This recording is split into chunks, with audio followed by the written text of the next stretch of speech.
Mute. Mute We it. were all on the mute. How's it going, Rick? Going pretty good. A little busy. Yeah, yeah. Same here. All the fun technical difficulties. It sounds about right. Yeah. Wouldn't be the podcast without it. It would not be the podcast without some kind of technical difficulties. Ugh. Is Rachel then still kind of staying with your dad? Yeah. Yeah. And my mom's here too. So, Oh, she did get to move. That's good. yeah, she moved. Uh, yeah, it's interesting. Mm, I bet. Well, hope things start going better. Eventually. Interesting. These headphones are now popping too. Are you hearing like a rhythmic? I'm not hearing anything other Interesting. than you talking. Weird. Well, it wouldn't be Deadzone the podcast without some more technical difficulties. But yeah, so with me today is a special guest, returning host to the show for I'm at not least an that special. episode. We've got Rick Hall in the studio, everybody. Hello, hello, hello. Hello. And what studio is that? Well, we're actually all remote right now, but it is for Dead Zone the podcast. It's still Dead's on the podcast studio. Whatever. Yeah, yeah. Welcome to the Deadzone podcast. Deadzone is the sci-fi tabletop.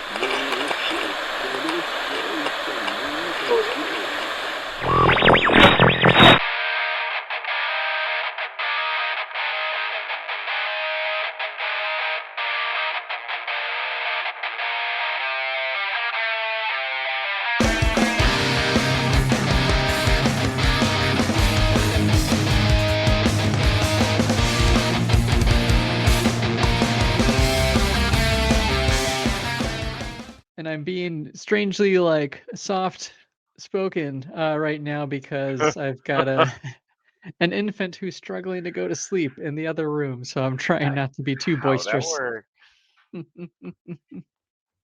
But how have you been, Rick?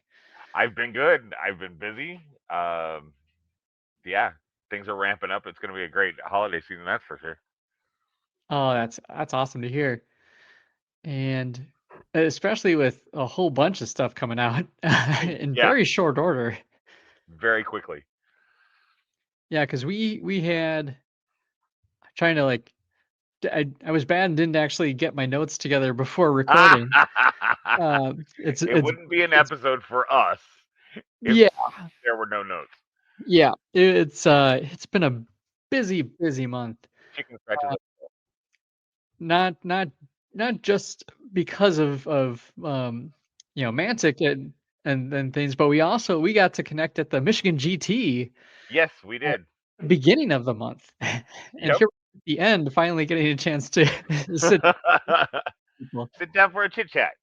Yeah, because we recognize we actually didn't get to do that much at the GT. No, we really didn't. It was a Kind of very busy time. back and forth. But yeah, let's start off with that. So the Michigan GT was once again in Lansing under new management this year, Yep. and really kind of revamped in a lot of different ways. Uh, the layout of the gaming and vendor hall in particular was completely changed up from previous years, and I think for the best. Um, You could almost I say it was tipped on top of its head. yeah. I will to make a quick correction in the previous recording. I think I had said that the vendor hall was in the hallway connecting the gaming events, and that was an incorrect reading on my part on the map. I was seeing it in segmented sections, but when it's all laid out, it made a lot more sense. A So very Reb thing to do. Yes. False information. Yep. Reading maps upside down. But when it was actually laid out, Maps was that upside down, plastics everywhere. everywhere.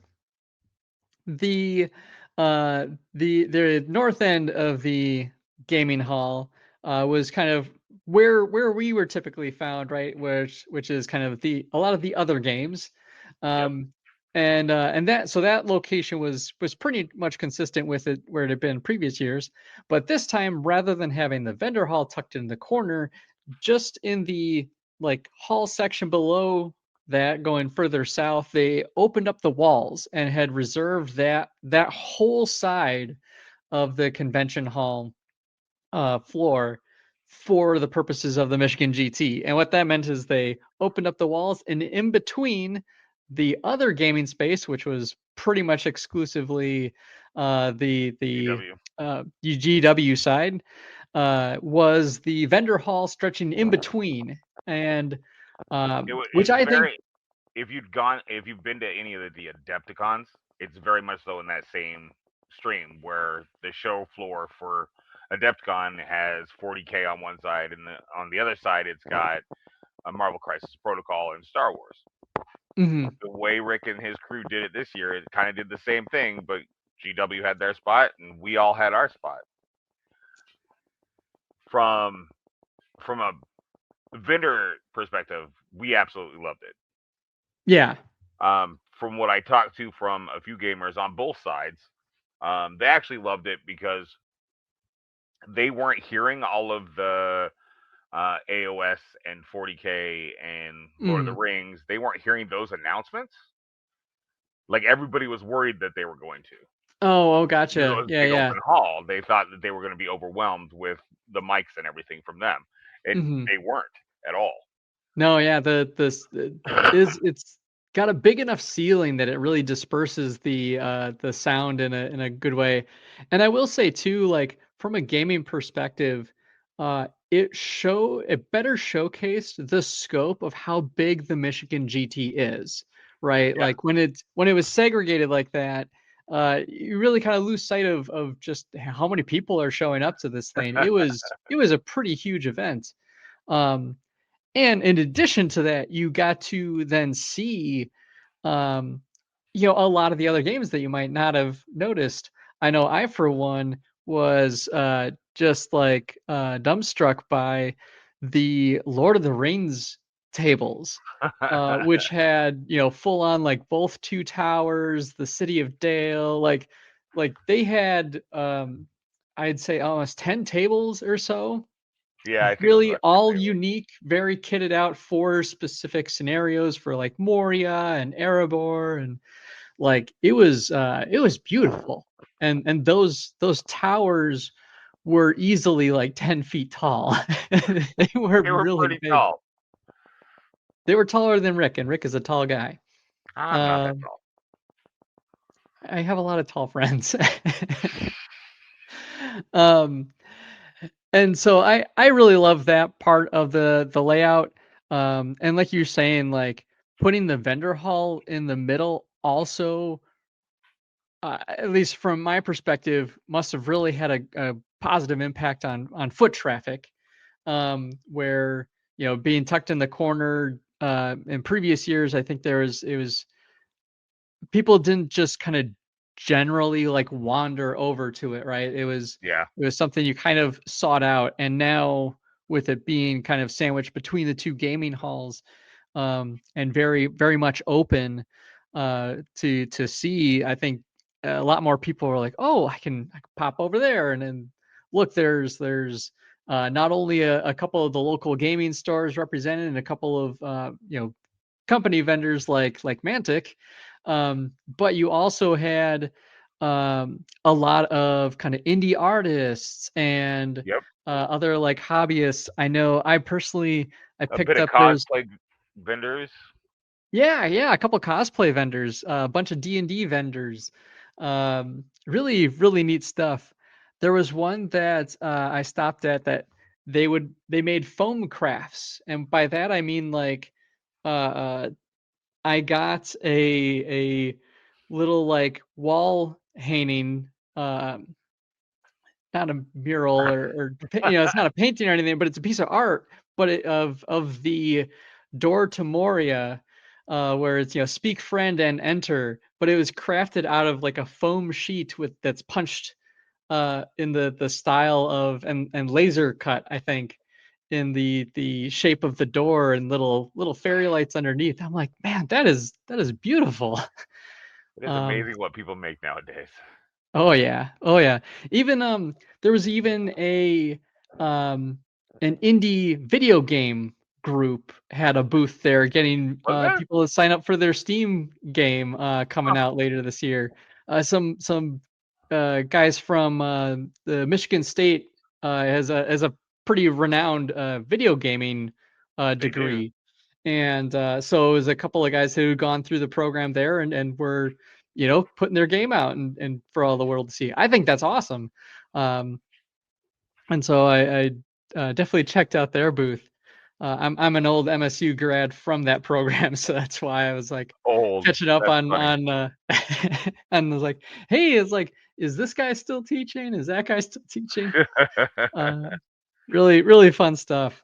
And yeah, and there's even some like new local local game stores and hobby stores. There was like a Gundam Japan-esque. Yep. That's actually a really cool store. Yeah, I haven't gotten a chance to see it yet, but it sounds really neat. It's like a block away from Hoplite. Yeah. So yeah, the Michigan GT itself, like I think the layout was fantastic. Still ran into a weird hiccup where the concession stand decided to close up before dinner time. It was a wrinkle in previous years. Thought we got it sorted out. For whatever reason, it happened again. So I imagine that will get addressed next year and hopefully kind of locked in going forward. That usually by 5 o'clock you expect people to be selling food. But yeah, like that's the best time to eat. That's the best time to eat. I specifically set up a lunch break or a dinner break for my tournaments. Yep. It's like, oh, nothing. You guys gotta wander to go get food. I think it's kind of the only downside of that location is there are places to get food nearby, but there aren't many. Most of them are like sit down restaurants. There's not as many like grab and go kind of. I mean, if you go to the Lansing Shuffle, that's kind of grab and go. Oh, okay. I still haven't the Lansing Shuffle also had, I think it was Friday. They had a private event, so they were actually closed to the public on Friday. Oh, gotcha. It helped anybody, anyways. Yeah, because Kyle, Ronnie, and I went to go over there, and it was like, oh, okay, I guess we're not going here. Well, who was all there, Rick? Was there a special guest? What? A couple of them? That was the really cool thing for one, the fan base, two, myself. And it was a lot of fun that Kyle came up and didn't play Kings of War. Yeah. He came up specifically to play Firefight. And because Kyle was coming up, and well, I live here, it just made sense for us to have our 2026 sales meeting. So Ronnie came over.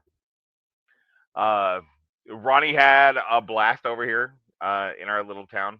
Oh, that's awesome. And it was really cool because Ronnie was able to give a sneak peek. Ronnie and Kyle went over all the stuff for Kings of War 4th edition just before it got announced for everybody. Nice.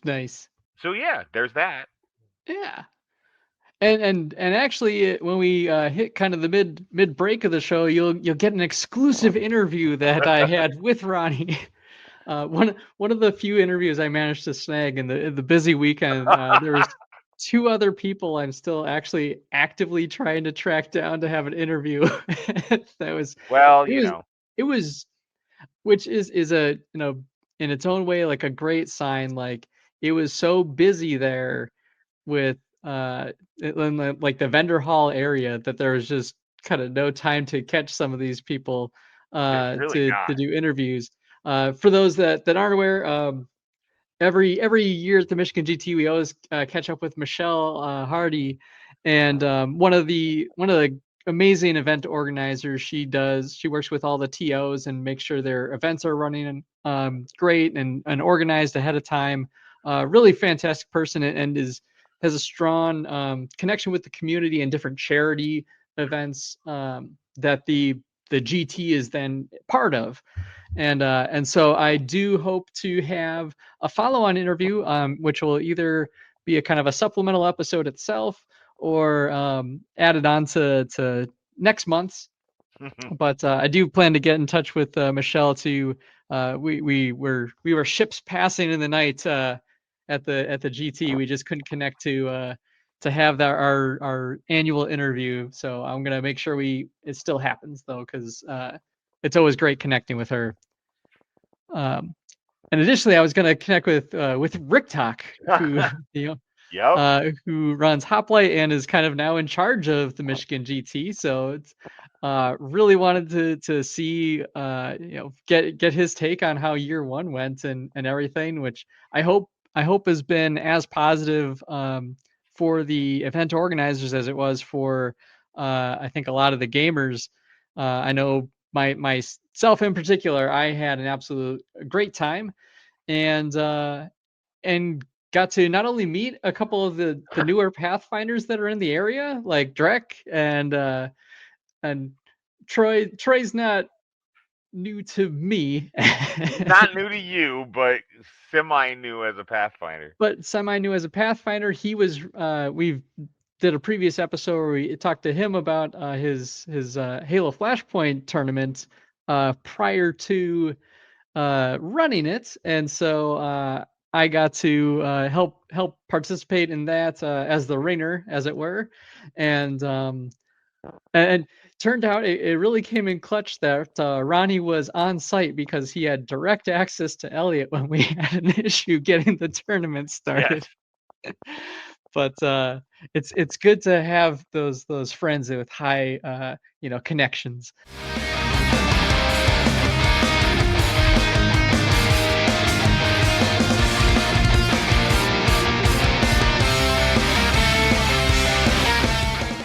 But I digress. I do want to cover the actual events themselves. By all means.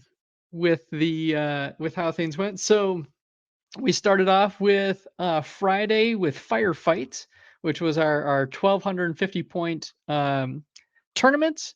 So we went for 3 rounds, and we had 12 players come to this thing, and some phenomenal armies, by the way. Yes, some just gobsmacking, good-looking armies. All of them were just stunning, and some new great new friends, as well as some old ones that we got to meet. So I love to see that this game in particular has continued to grow. Sorry, I'm looking at extended stats of this thing.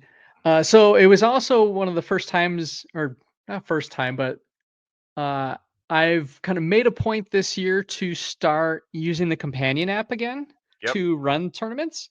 Part of that is, for the longest time we had kind of run our tournaments with kind of a unique pointing style that at the start of the companion app for the TOs, it wasn't as flexible to those different patterns. It was kind of preset and locked in, which kind of makes sense for the a lot of these stats then inform they do have like global rankings for people, and so like there is a commonality of having the same stats, right, tracked for things, and so I kind of made a point of saying, okay, they've made many updates to the companion app in support of TOs, kind of requesting different settings. So I took a stab at it, and it went pretty well. I'm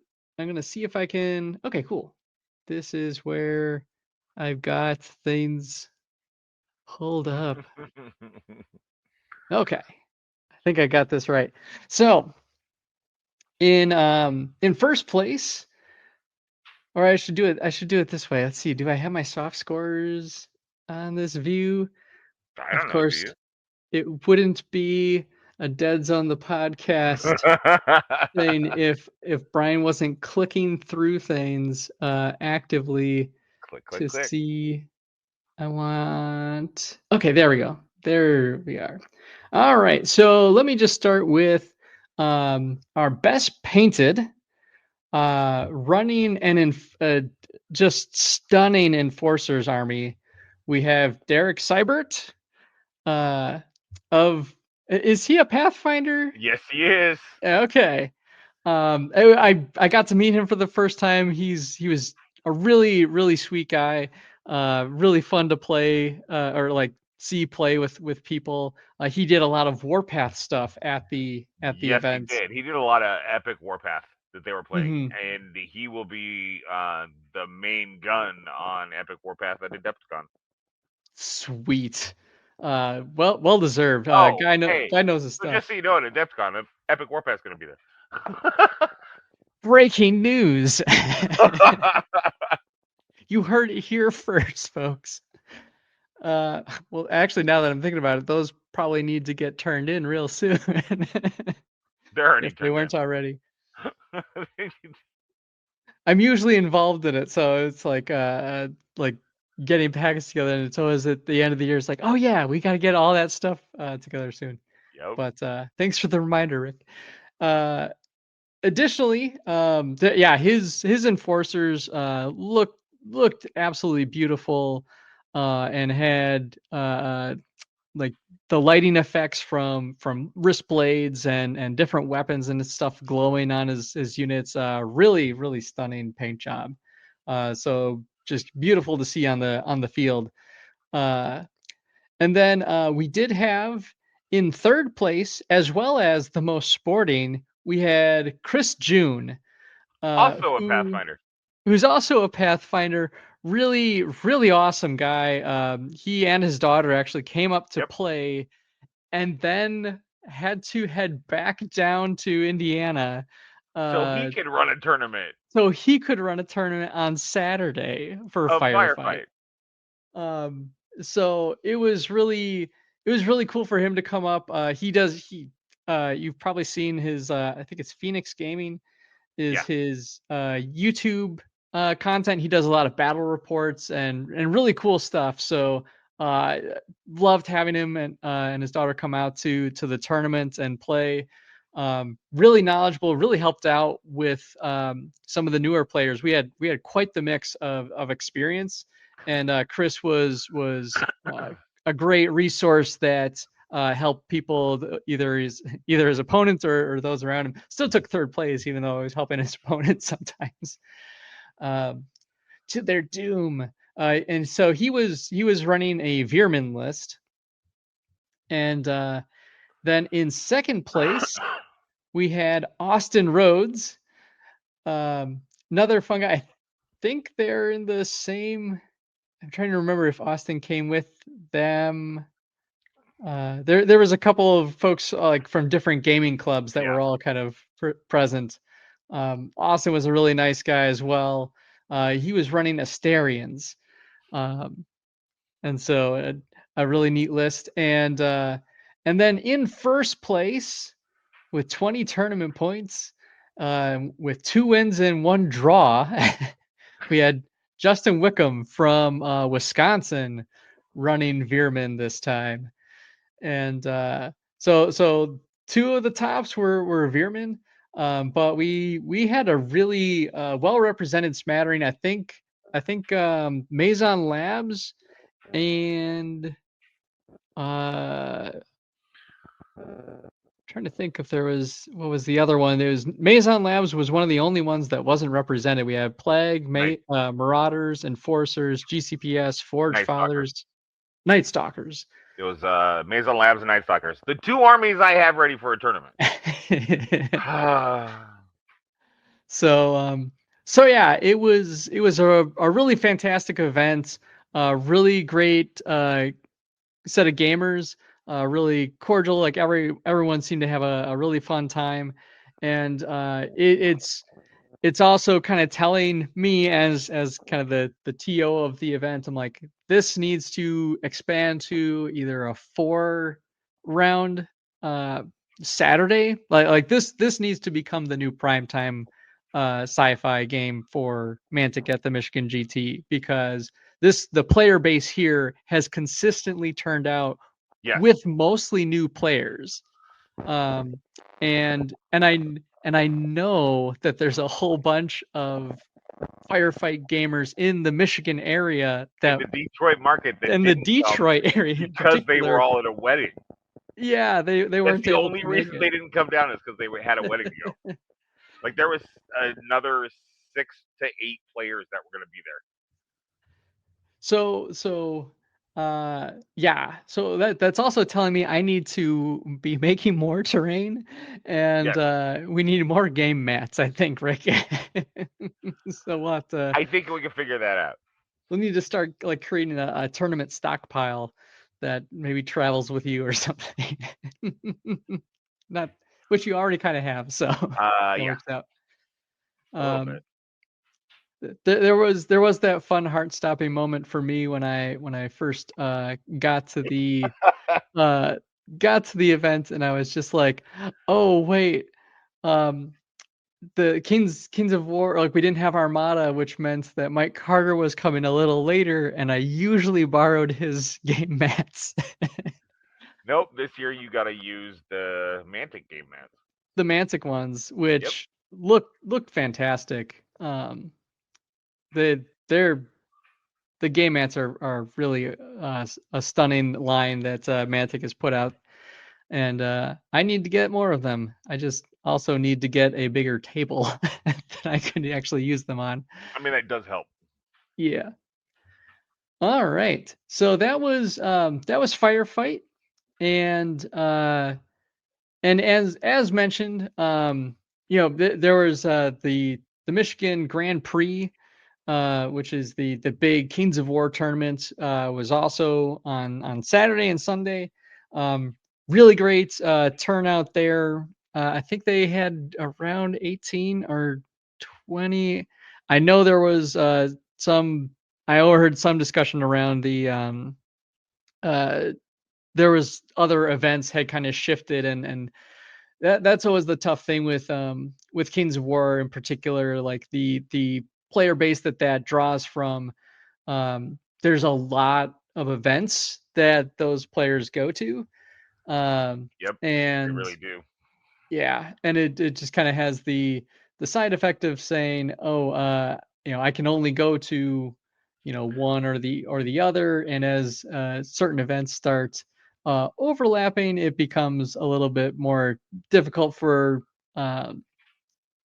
people have to make a choice, and sometimes it's not your event, which it's never a great feeling, but it happens. So just for the Um, record, when you're talking about stats for games on the app, I just want you to know that for the Firefight rankings, mhm. Kyle is squished between Tyler Schultz and Felix Castro. So 10, 11, and 12 are all Kings of War guys. Oh, that's fun. There's that. Yeah, Anyways. I haven't looked at the Firefight rankings. Yep. Oh wow. It's still kind of in its, I don't know if I'd say its infancy, but it's still It's not really easy being to hop on the used board. as much as you can. Yeah, yeah. It's a work in progress. Yeah. The more tournaments people have, the more they actually use the app, like you are now. Mhm. Because the app has gone through enough iterations, it's getting smoother and smoother every time. Mhm. It requires use, right? To Yeah. like at some point, and I'm kind of encouraging people who are running events as well. I think it's to a great stable point where you can run events through it. and any feedback that you get, share it out, because that'll just help improve it for future ones. So that's just me with my little developer hat on, saying help us help you, and all ships rise. All right. So yeah, so Kings had a really a solid Oh, I event. disappeared there for a minute. What was it? Where'd you go? I see your There you video are. feed is kind of frozen. There we go. I'm back. Are There you we back? go. I'm back, and I can hear you. Can you hear me? Yes. More technical difficulties, just to really land it home. Yep. All right. It's that throwback. Yeah. It's the throwback episode for the new season. It's perfect timing. Yeah. And so now this one I don't, because I didn't run the event, I don't have it in front of me. But the Halo Flashpoint event that Troy put on, Yeah. really really fun time. I was able to showcase and share the higher ground terrain that I had 3D printed and painted up for the events, and it kind of became the kind of top table.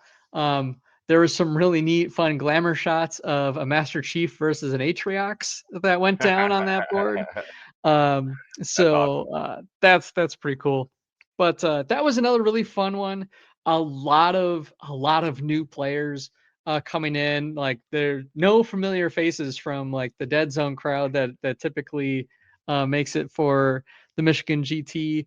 So all new folks coming in, checking out the game. I think they had 8 players total, if I recall correctly, and which is not bad for the first Halo Flashpoint tournament at the Michigan At the GT. GT. And that's kind of like been the consistent thing. Like after a lot of the GW events, like the Mantic ones are kind of next in line for the most players. And the most consistent year over year. Yeah, exactly. Which is really really great to hear. And yeah, so Halo Flashpoint was, I had a lot of fun as the Rainer. I do really enjoy Halo Flashpoint. I've been printing off a whole bunch of terrain for it, which I'll talk more in the hobby table section. But yeah, it was a really fun time being the Rainer there. I just kind of went in with I think I took my, I forget if I went blue team or red team of the standard Spartan. No. I went. That's right. I went with the elites, the Sangheili, because I could just say work all the time. Well, I mean, it works. Yeah, it was. I had a blast just chucking plasma grenades at people, and yeah, so That's what matters. that's what really matters with Halo Flashpoint. Of course, now I hear that that's changing up from with the latest update for Halo Flashpoint, changing up how grenades work, and I'm just like, no. I like it when they explode. But I digress. At this Going into the last round at the same time, I did have Deadzone to run, and so this year, kind of unfortunately, we only had about 4 players come and join us, which obviously less than I was hoping for. I had a couple of folks I thought might be joining, like at the door, and a Yeah. couple others that had fallen through. So unfortunately, we only had about 4 players, but they were a great set of 4 players. It was 2 of our buddies from Wisconsin, Justin and Nick, as well as Drek rejoined us for that one. Yep. And additionally, we had Dan Start, who came all the way from like the Massachusetts area. Yeah. which I'm just blown away. Dan, thank you for making such the long trek to come to the event, and it was great meeting you in person and getting to connect on that front and talk all sorts of Mantic games at the same time. Ultimately, with there only being 4 players, we got to essentially kind of have a little round robin with the 4 guys here. The votes did come in. Best painted and most sporting once again went to Derek. There you go, Derek. Who's still doing his enforcers. The dice weren't really going in his favor. It kind of wound up at the bottom of the list, but it was people had a really fun time between the 4 of us. It kind of kept it as a light, casual event then. And then in third place we had Dan. In second place we had Nick, and Justin once again came in first. So he kind of swept the Warpath universe sci-fi side of things at the Michigan GT with Veerman. Nick was running Matsudan. Dan was running Enforcers, and Drek was also running his Enforcers again. So fun, cozy event, which can be really nice at times.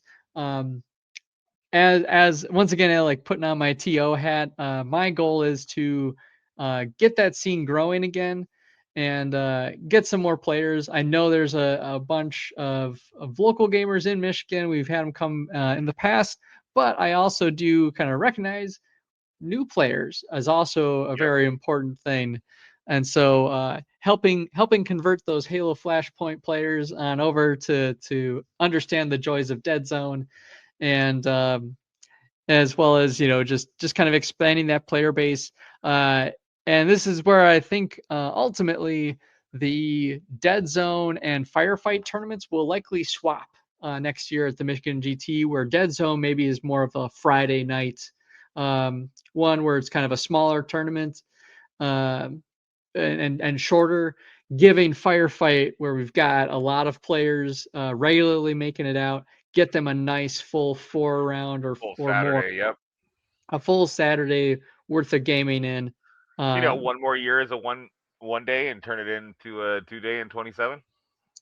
I think that's the way we're trending. If we continue to see the consistent players and or growth that we've been seeing with that one, and like I said, I want to say like half of them were new players for the Michigan GT, which is pretty substantial when it all comes out.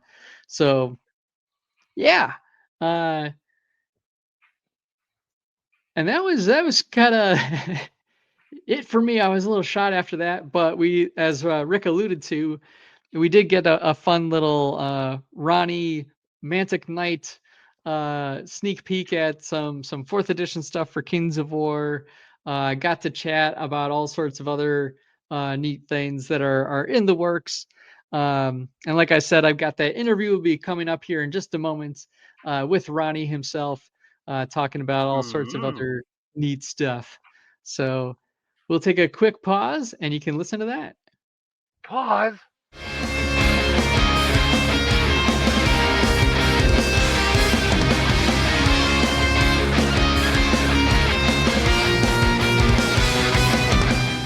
We'll just start recording and see how well that volume spikes. I forgot my microphones this time, so but thanks for joining me out in the hallway where it's a lot quieter, isn't it, Ronnie? It sure is, yeah. It's a great event now. I'm really enjoying it. It's very relaxed and everyone's having a good time. Yeah, well, it's great seeing you both not only in the States, but also at the Michigan GT. It's kind of a surprise for some folks, but it's great to have you here. And great to be here. At a little event. And so what have you seen so far that's been pretty neat for you? Well, I mean, there's a few charms of it. I mean, it's lovely to get out to a smaller event, which you don't normally end up doing, because you go to Gen Con, you go to Deadzone. I just see what's going on, who's playing, and we've had 10 people playing Halo already. We've got Deadzone this afternoon. Unfortunately, Kyle actually won some of his games in Firefight yesterday, which we're very disappointed. We wanted to go to Zone 3. I'll have to get an interview with him and catch up on how the Firefight. I think he really enjoyed it, and he's not played a lot of Firefight. He loves the game system, but he hasn't played a lot of it, and it was a nice thing for him. Obviously, he's very, very involved in Kings of War, and he's one of our big guys on that. So for him, playing Kings of War is almost a bit of a busman's holiday. So when he came away here, he said, "You know what? I just want to play some Firefight." It forced him to do what we all do. You need a deadline to finish painting your army, so he got his army painted, got his airbrush out. So he had a good time there. And then obviously there's a chunk of people here that are playing third, and this might be one of the last third tournaments in the world. There's probably only a few left. And then tonight we're going to have half an hour talking about fourth and having some questions and showing off some of the things that are coming. The really neat stuff on the horizon for Kings of War. So we just had the announcement of like the kind of the alignment protocols. I don't know if you're referring to like a 3.5 for Deadzone and the same for Firefight. How well has those been going, both like in the office and what you've seen? For like the little updates for Deadzone and Firefight. And I think we handled the comms of that badly. Not badly, but we didn't do it as well as we could have done, because one of the impediments for me doing cool stuff for sci-fi has been, when does the book go into the release schedule?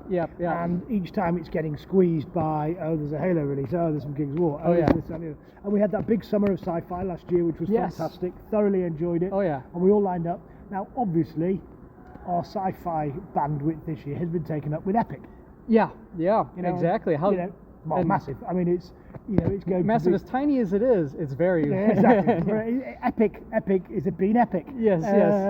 So to put it in context, Epic this year will be bigger than Deadzone and Firefight combined. I can see that coming. Now it's on the back of a Kickstarter, so of course it's the spike, of course it's the thing. But we've now got beautiful tools for 8 armies. We've got rules for 8, and it was a mammoth job getting it. We'd already planned on 4. We realised that super heavies were really cool, so we went from 4. We had no super heavies to do 2 super heavies per faction, 8 factions instead of 4 factions, tooling, buildings. But because everyone backed it so hard, we were able to just go spend the money, make it perfect. And I think it is. That's awesome. Perfect. It's hitting the stores in days, weeks. It's like around the corner from this recording. And so the backers are all. Everybody's got something except about 50 people that ordered a vermin army with a vermin reinforcement pack and vermin dice, and we're just literally building the last 3 reinforcement packs. So they'll be shipped in the next. If they're not gone already, they'll be shipped next week. Sure. But we are and then we're going to go back and to avoid these tariffs, we actually shipped a load of the US and some of the big UK orders in 2 waves. Get you 75% of everything, get you 80% of everything, and then we'll send you a second wave out to pick up your last bits and the bits that are coming off the production line. So. And I will say, like, as someone that's in the States, really appreciate what you guys have done to, with everything with the tariffs and how that fluctuates a lot. The way you guys, I will say, both communicate about your decisions and around that. I think the community has really hopefully resonated with that message as well. I know it puts people into a tough spot, but at the same time, I think the transparency there is really... It is what it is, and we've just got to make the best of it. We've tried to do everything that's minimised cost for, and having went through Brexit, we realised that the shipping companies are not terribly nice people at times, and if they can charge you 10% tariffs, but then also charge you a $50 admin fee, they will. So we really made a big effort to say, look, here's a book, here's all your plastic armies that we've got in, we would have shipped this complete in a month's time, but if we do that, it's going to be fully tariffed, so let's get you a big chunk of it straight away. Sure. And we've done as much of that as we can. So, so that's taken up a chunk. So what I was trying to do with the making them digital and updating them constantly is the RC have tons of stuff that they want to put out. And we want to put it out, and we can put it out, but we can't put it out, and we're going to try and get retailers to do it. And it's hard enough to get retailers to back Halo, which is going absolutely bloody gangbusters. So what I said is, let's just start making that a more direct offer, with at times we'll do a sci-fi summer, we'll do a sci-fi spring, and we'll get our assets and then push it out. But so you guys aren't waiting another 9 months for any content. Look, let's get it out to you. It's all there. You can buy that PDF for $5-10, and you've got a whole load more content. I think it took Mr. Stone, who's involved in Epic and involved in this. I'm over Halo. He's supposed to be doing the BDFs. And he's like, I can do those, Ronnie. I'll have them done by Monday. Obviously, by Monday, his wife said, "What the hell are you doing?" So, but the idea is simply, if you've got a subscription, which for £2, $3 a month, just if that's your one game, just have that subscription, and that's your book payment, same as buying a book. But it will always be getting new stuff and cool things dropping in all the time. If you like a book, we're going to put it on a PDF, and you can just download the PDF. And then at some point, we will get a proper physical book coming out. But I didn't want to wait 9 months, and then, you know, why wouldn't you want content? Here's a scenario, here's some stuff, and it'll allow us to do lots more fan stuff. So it's just going to be, it's not instead of, it's as well as, but I just wanted to unblock it and let everybody that's loving this game and playing this game, and you know, it's constantly selling. You know, Firefight and Deadzone are constantly getting new players. Halo's driving a lot of new Deadzone players. You see people play Halo and go, love this, want it more crunchy, want it more hardcore. You say, well, step this way, sir. Yes, you know, exactly. Oh, we have just the thing for you. So, so there's lots going on. We're going to definitely do some hard plastics next year. I'm just finalising up the release schedule, but we will definitely do something. And when we do hard plastics, that's when we do books. That's when we make it a full retail thing. So I haven't got to the end of where that means, but that's definitely something we're going to work. That's awesome to hear. I know, just 2 last questions real quick. I know, one, you spoke of subscriptions. I want to just again shout out the Vault. Has been just an amazing resource for gamers. And with Epic, you know, have you seen people really start scaling those STLs up? That's amazing. A bit of playing things around, isn't there? So, you know, our core mantra is come and play our games. We always play Kings of War, Deadzone, Halo. We've got more games than people have time to play. And then they're already scheduling them at events is definitely a challenge. And then apparently there's other people that make games as well. I don't know who they are, some small companies, but you know, some non-entities. But there you go. People still apparently play this old outdated shit. So what we're trying to do is go, listen, if you're a grognard that loves 10 mil, come and play. And if you want to play with hard plastic, and who doesn't, because it's great, here it is, here's a retail range. If you want to actually print it at home, here's this option. Because at the end of the day, the big limiting factor on how big Mantic is simply the number of people playing our games. And I think Epic is the best Epic game there is out there, and there's only one real other sci-fi option, and if you like marine on marine action, then that's probably perfect for you. But if you want the you know, the rats versus the expansiveness of the Warpath universe, then we have that option. I think both of them are written. Alessio's written ours with Matt. It's a sensational game. It's very, very good fun. So there's an option. If you like crunchy, tactical, sci-fi, you've got Deadzone and Halo. If you want quick, Halo. Kings of War, obviously, a month from now is going to be the bee's knees, but you know, there's one of 3 rank and flank options. Obviously, I'm going to say I think it's Miles by far the best. But all of a sudden, we're getting these options here, and there's a whole chunk of people that have stopped buying soldiers. Okay. They don't buy anymore; they print. And Clive Stone is one of them. He doesn't buy soldiers. He buys books. He'll play, but he won't buy. So let's appeal to them. Let's welcome them to the Mantic community. Let's turn them into our house and say, hey, Adepticon, if you want to turn up with an epic printed army, come to our website, download the tools, go to MMF on our factory, dang it, come along and play, because your opponent will know what that's a Forge Father army. You know, those are I know what it is. The IPs are very, very recognizable. And so if you don't care if they printed it or not, they'll have paid to print it, they'll print it themselves, that's what they enjoy doing. But what we want you to do is be at Adepticon, or be at Gen Con, or be at Michigan GT, playing. And instead of having 10 people playing, we've got 25 people. Instead of 25, we've got 50. Instead of 50, we've got 100. And we'll do that by making ourselves available to how people want to participate. Excellent. And then wanted to check in and see if any more sneak peeks or news that we might hear about the Dreadball All-Stars, because I know we have a big Dreadball community that listens to our show. Great. Okay, well, firstly, I think the most important thing to remember is this isn't Dreadball. Right. It's Dreadball All-Stars.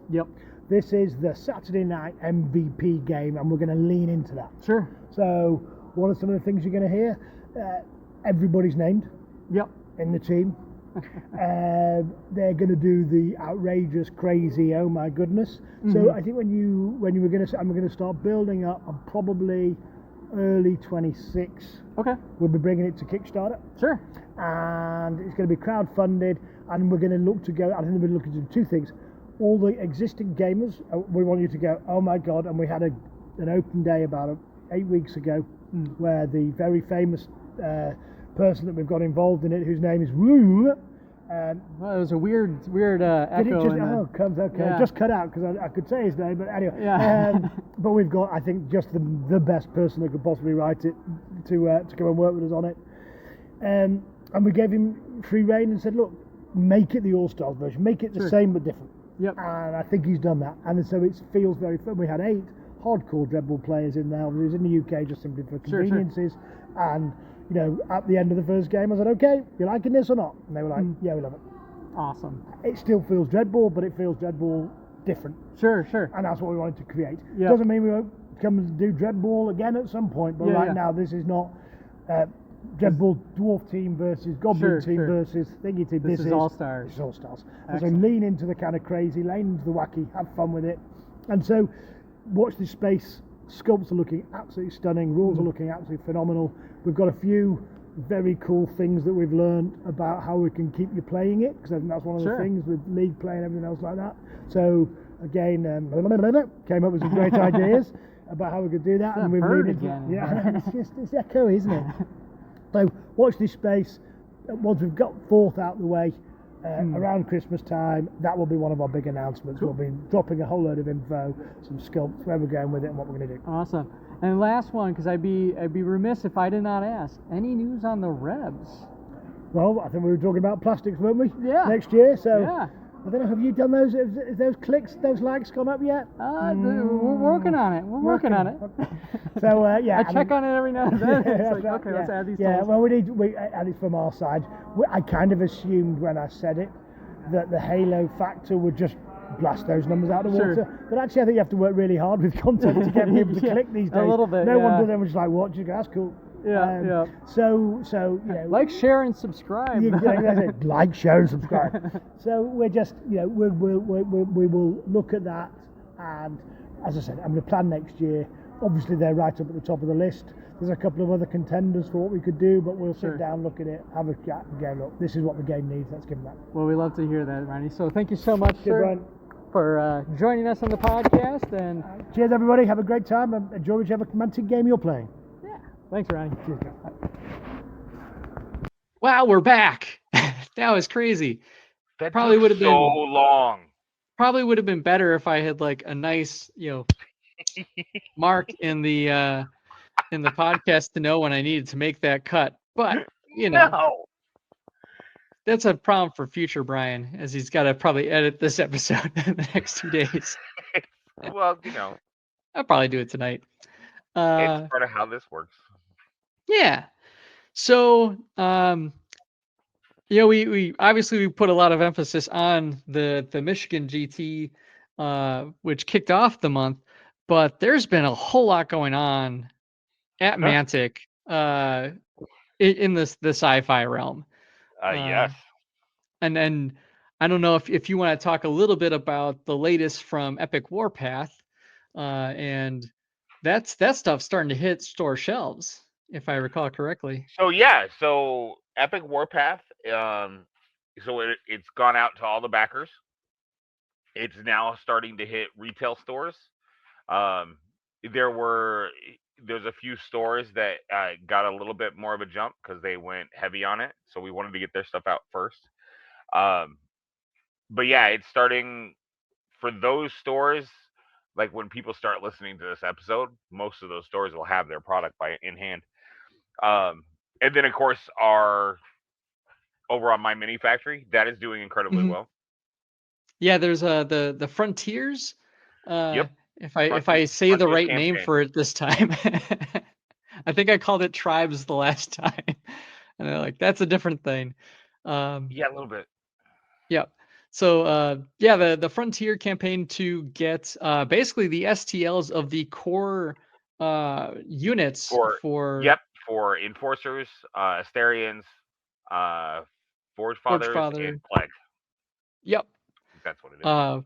Which is like a really great collection, like in the grand scheme. It's phenomenal.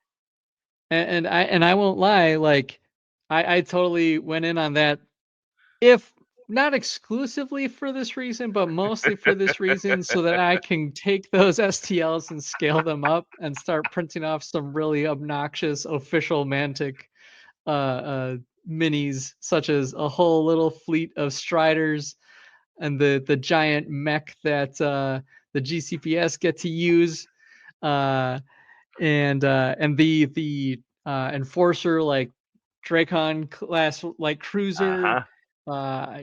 We've talked about like slicing that up onto a board and like having that be like a battlefield that you're fighting on top of, or crash landed or something.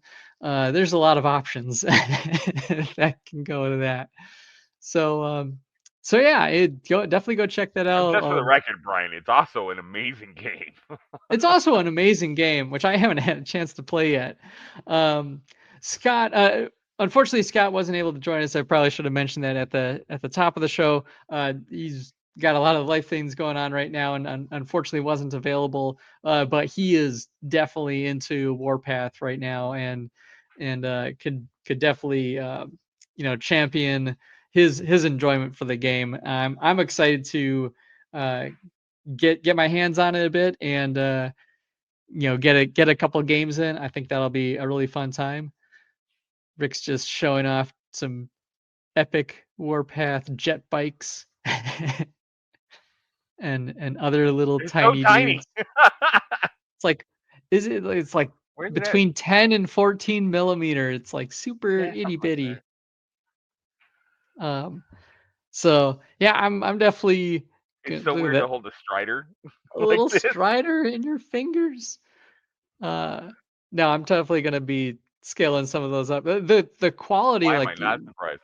You looking at the quality of those STL files too, like there is an incredible amount of detail on these minis. So definitely check that out.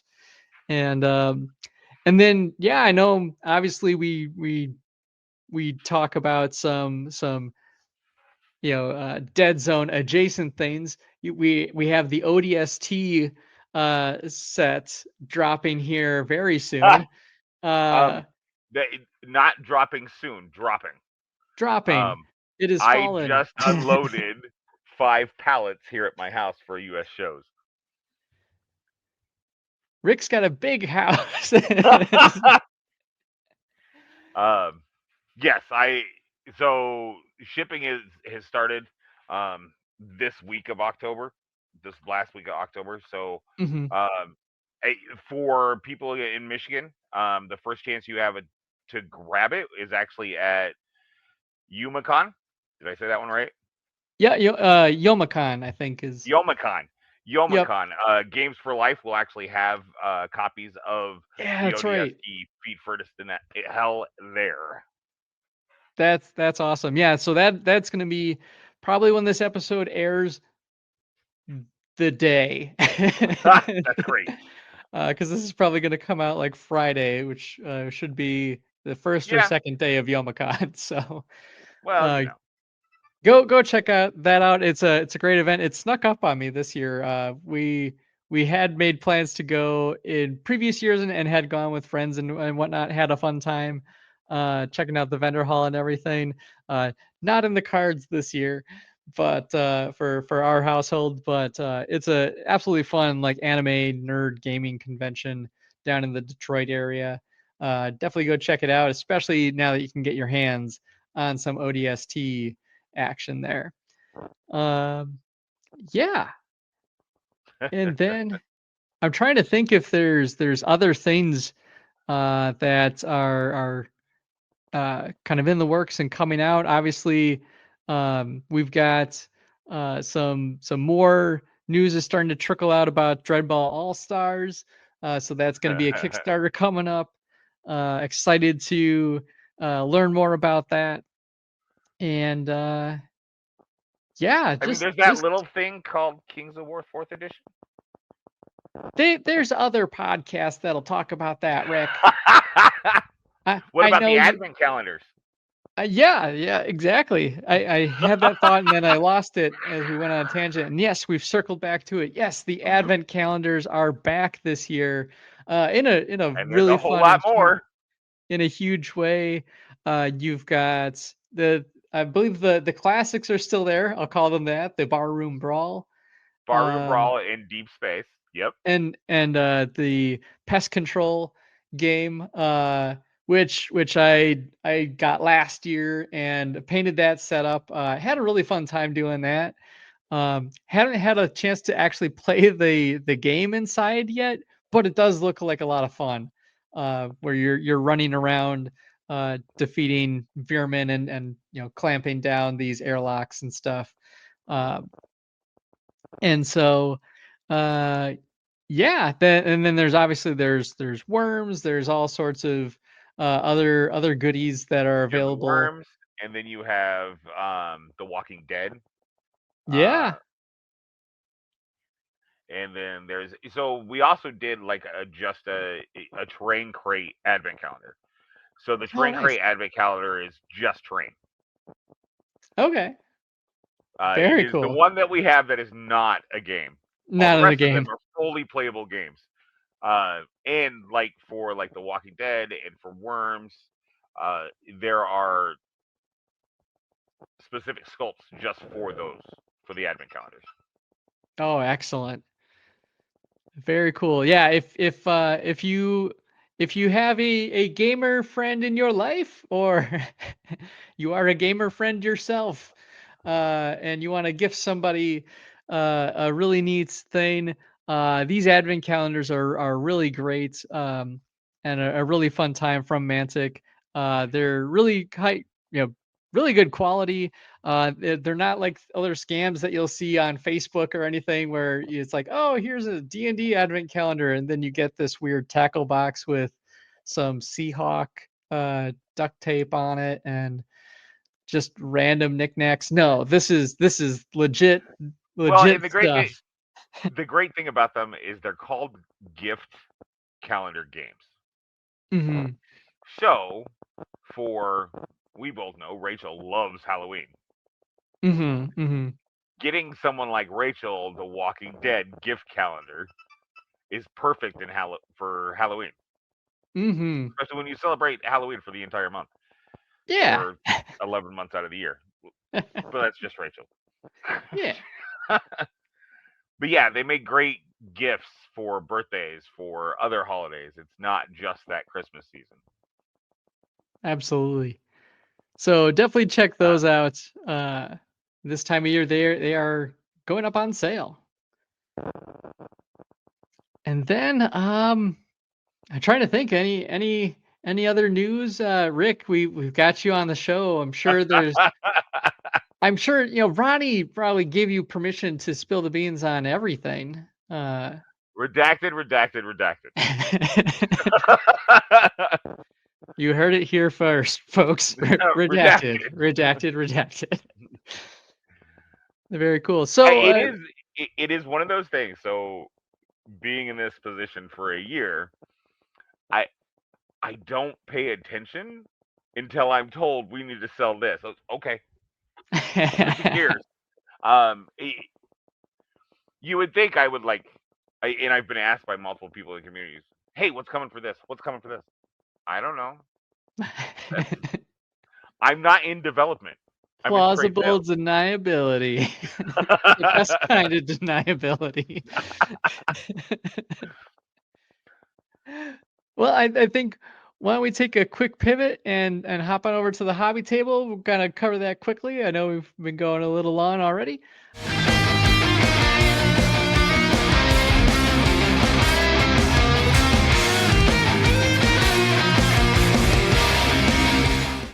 The hobby table is, as always, sponsored by Corvus Games Terrain, who had sponsored a couple of the prizes for the Michigan GT for the winners there. Got some coupon codes for his online store, as well as you can get a discount code by putting in DZ Podcast 1515 That's good every month. Is a great sponsor of our show, making some really fantastic stuff.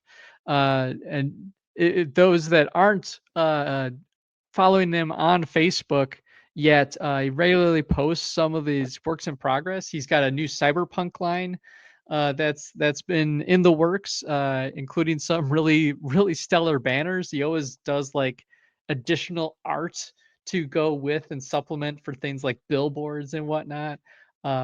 Really cool stuff as always. So I can't wait to get my hands on that.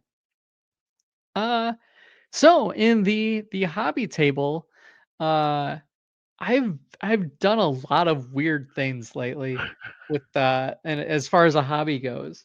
Uh, so as I mentioned, I've been doing a whole lot of 3D printing of Halo Flashpoint terrain, um, like you do, and and one of the sets I've got is like a Forerunner set, so it's kind of the classic Halo, like on Cool. Halo terrain, and not only have I been printing off a whole bunch of that to have a nice full set board of that selection with the big like pylons and that shoot light into the sky and all these kind of platforms and whatnot. I've also been the guy who designed it had created like these ramps to be like little half cube, half ramp step ups. Now, unfortunately, because of that size, the incline is too steep for a model to sit on. And he did design it where the and I say he, I don't actually know that's a guy. They designed it where they had one where it had like little steps to catch models and whatnot, but then it didn't have like the built-in pattern that kind of made it more themed. It was just a ramp with steps then. So I took it upon myself to go, well, I feel like tinkering with a 3D modeling tool. And I sliced up some of the like half cube pieces that he had designed, and I created a stair set to fit in a 3-inch cube. So cool. it now has like a two-tier step that gets you up a half, and then you can get to a full set. It was actually a lot of fun. Working on getting needing to reach out to get permission to make the STL available to people, because I think it's a fun addition to the design, and I've been stumbling upon all sorts of really cool Halo Flashpoint designs that people are putting together that are modeled after the multiplayer maps and stuff from the video games. Just love seeing that creative energy coming to a game that's set in 3-inch cubes, so that you can start using them for other games is kind of my thinking. Um, but yeah, so like that was definitely a big one that I was working on. I also did make good on an idea I had during our last podcast recording, which was to make some official Deadzone the Podcast Bluff tokens for the Firefight game. I will be making those available as an STL download as well here shortly. For those that aren't familiar, one of the new scenarios requires Bluff tokens, which come with a 0, a 1, or a 2 on one side, and then a blank, or in this case, Deadzone the Podcast logo on the other side. And then those are Very placed cool. on the battlefield. So I had printed off a whole bunch to gift to people at the tournament. So that was a fun time.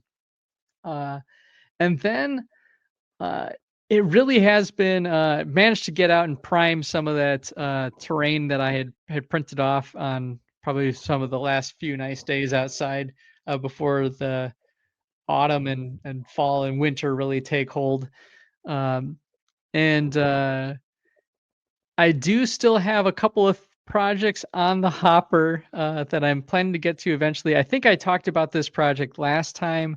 The fans had voted that the faction that I should make a Deadzone list for next was Veerman, because I did not have a Veerman list. I have the models primed up in black, and this is where, like, kind of harkening back to the advent calendar from last year, I had actually kind of landed on a neat paint scheme that I kind of liked for my Veerman, which was kind of this purple with yellow accents and stuff, and like blacks. And I'm torn between doing that design across a whole faction and maybe, supplement with some different colors, but also, like, with them already prime black. You had done in the past, Rick, a really excellent plague list, which was a black and white with with a splash of color. Grayscale. Yeah. I did them in grayscale and just a very, very, very, very small splash of blood. Yeah. Yeah. So I enjoyed doing that. Yeah. I still I use those. I use some of those zombies in my Maison Labs firefight list. No, nice. Yeah, it's just random. I'll put like 1 or 2 in a unit just to have that one grayscale. Because for me, throwing that in there reminds me of somebody flipping through the channel and watching all these horror movies and then clicking on the 1960s Evil Dead, Walking Dead. It's like, yeah. Night of the Living Dead. Night of the Living Dead. That's the one. Yeah. No, that's and I mentioned that because I've got these Veerman painted black. There's quite a few of them, and as people have probably heard, it takes me a long time to paint things. So I'm actually really toying with the idea of doing a grayscale with a splash of yellow on the Veerman to really be that something different. Because I could see. I don't think I've ever seen grayscale Veerman. Yeah, exactly right. It's great for plague. It's great for Night Stalkers. Would be another fantastic one to be grayscale splash color. Yes. And I was really vibrant colors would be awesome. Maybe I'll do that too, because I have I got a whole bunch of Night Stalkers from Chris, like an absurd amount, because I was 3D printing stuff for him. But so like I'm looking at that list, I'm like, that would be a nice quick way and something new for me to try out, fast to do, and probably not as fast as you think. Just for the record. Probably. Grayscale is not nearly as fast as you might think. Well, maybe when I do it, it'll be fast. It just might not look good. We'll see. There'll probably be a couple that I take a nice time on to get right. But yeah, I'll have to do a test model. I'm in the process now that I did all my like terrain painting for the tournament. I'm kind of going back and saying, okay, let me get my little hobby table out while it's while football's on.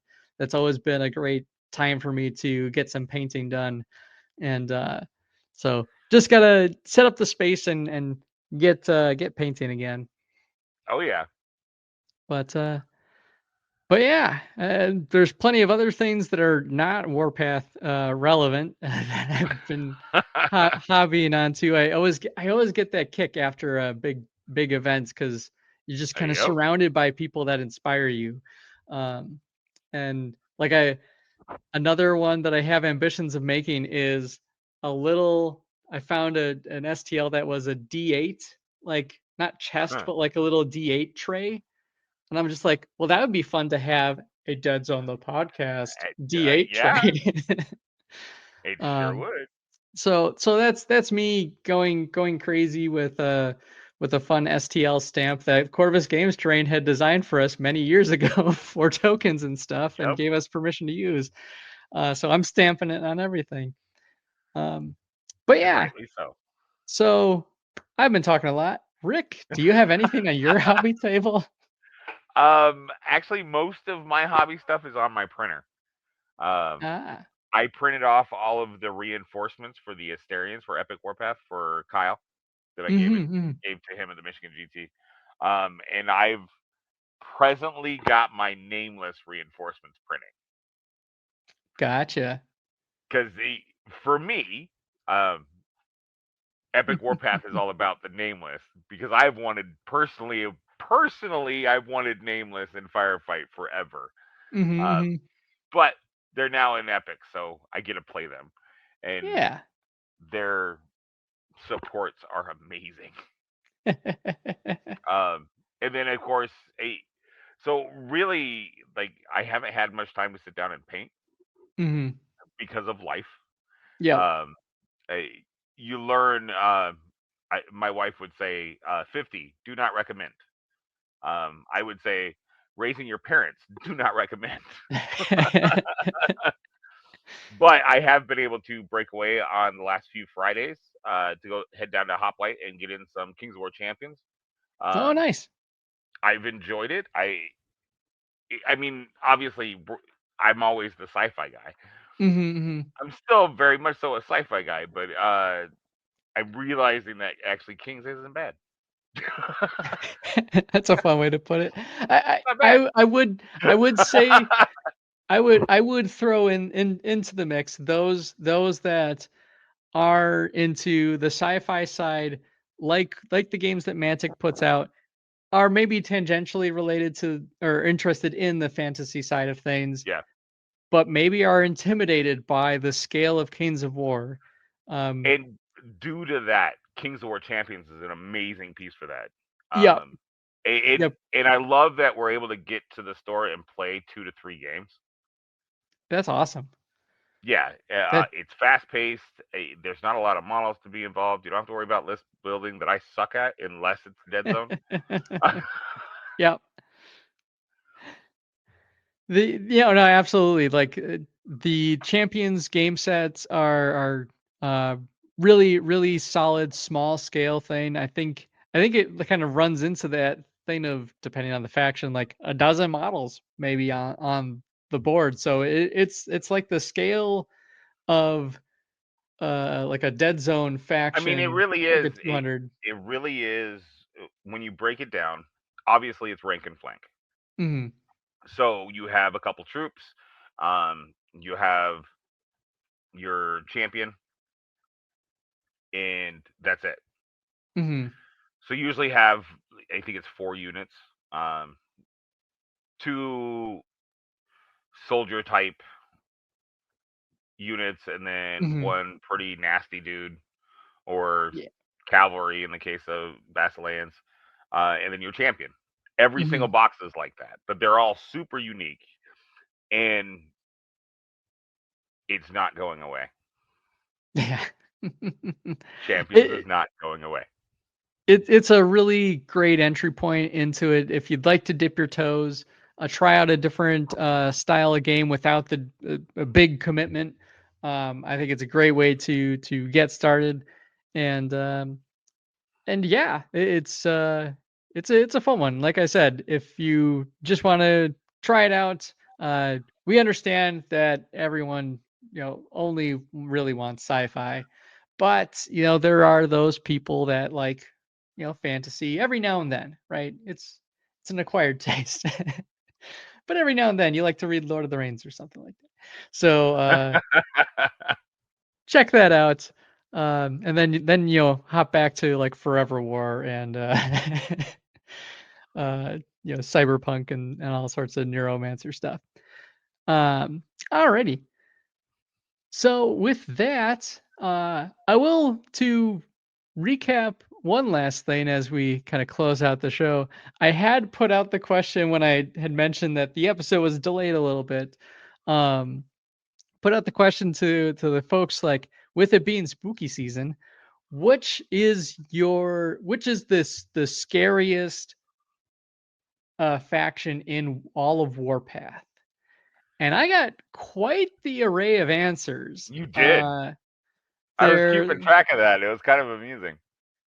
Yeah, so the most consistent answer I've seen is all of them. I mean, all factions are really scary in their own way. Like, if you think about it, if you are GCPS, all the way down to this Council of 7 bringing in the enforcers, you're going to be scared because you screwed something up. Yeah. Or the Veermen are coming through the walls, or space robots are showing up, or these little short people with big ass hammers who are practically invincible. Yeah, so they're all scary, but then you flip it and you're the Veerman. Yeah, everything's scary to a Veerman. I think for myself, though, I would say the Asterians are the scariest. I did see a couple mentions of Asterians. I know one person even was kind of taking the stance of like, if they didn't have their kind of code of the balance and everything throughout the galaxy, boy, like if they turned up the heat, they are a really nasty faction to be on the bad side of. I mean, they're also kind of the reason why there's artifacts all over the place. Whoa, Rick, is that? They're kind of the reason why there's a whole bunch of Night Stalkers running around. I mean, the Asterians are all, don't go over here. That sounds like something over there. Oh, look, your typical enforcer propaganda, right from the console.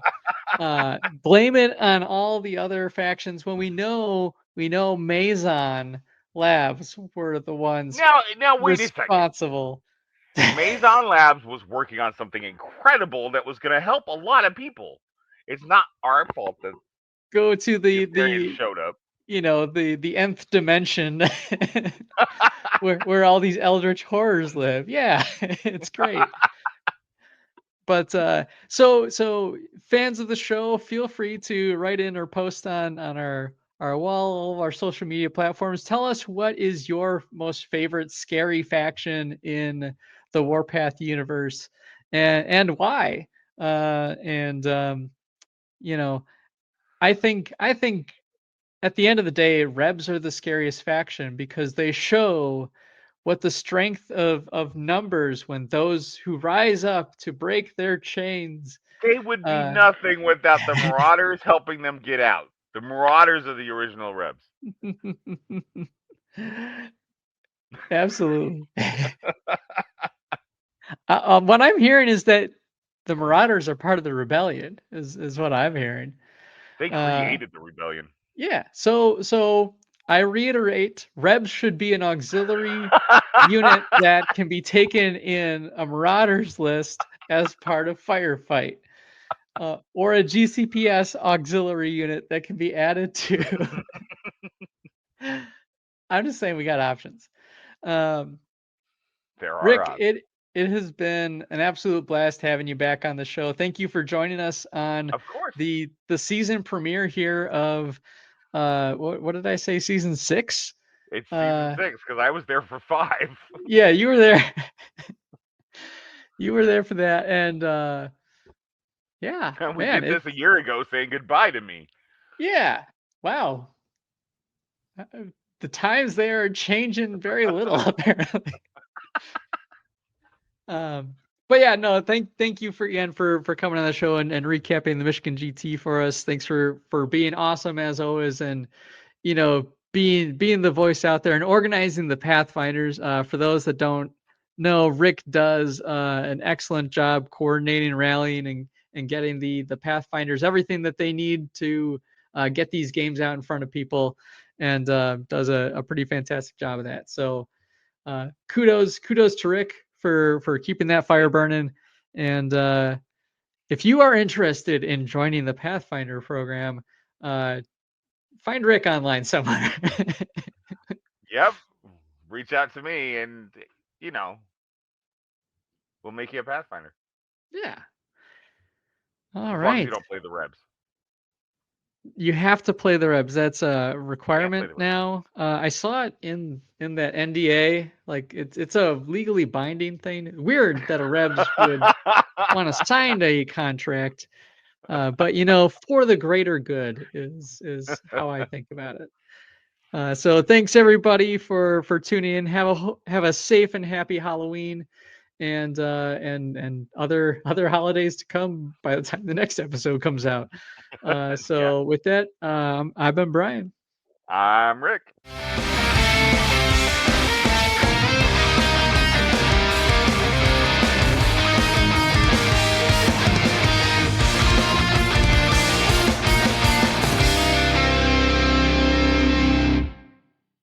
And so I on. don't know why I everybody. waved at the camera, because you're still not putting it on the camera. True.